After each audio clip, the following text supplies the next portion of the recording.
Hi friends, day start ஆனது 5 மணிக்கு எழுந்திரிச்சி வாசலெல்லாம் பெருக்கிட்டு இட்லி செஞ்சுக்கலாம். காலையில் சாப்பாடுக்குன்னு இட்லி ரெடி பண்ணிவிட்டு தேங்காயும் தக்காளியெல்லாம் அரைச்சி ஊற்றி நிறைய வெஜிடபிள்ஸு பட்டாணி எல்லாம் போட்டு ஒரு கூட்டு மாதிரி வைக்கலான்னு ரெடி பண்ணிகிட்டு இருந்தேன்.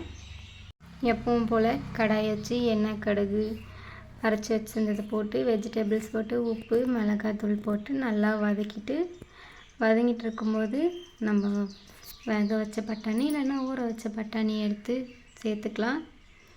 சேர்த்துட்டு நல்லா தேவையான அளவுக்கு தண்ணி ஊற்றிட்டு நல்லா அதை கொதிக்க வச்சிடலாம். இது நான் காலையில் மட்டும்தான் செஞ்சேன். மதியத்துக்கு சாதமும் மீன் குழம்பும் வச்சுக்கலான்ட்டு ப்ரிப்பேர் பண்ணிட்டேன். அது அப்படியே சைட் பை சைடு இந்த சைடும் இட்லி ஊற்றி வச்சுட்டு வேலையை பார்க்க ஆரம்பிச்சிட்டேன். இட்லி ஊற்றிட்டு இந்த சாம்பார் எடுத்து வச்சு இன்றைக்கி டே நல்லபடியாக போச்சு. இந்த காம்பினேஷன் யாருக்கெல்லாம் பிடிக்குன்னு கமெண்ட் பண்ணுங்கள். வீடியோ பிடிச்சிருந்தால் லைக் பண்ணுங்கள்.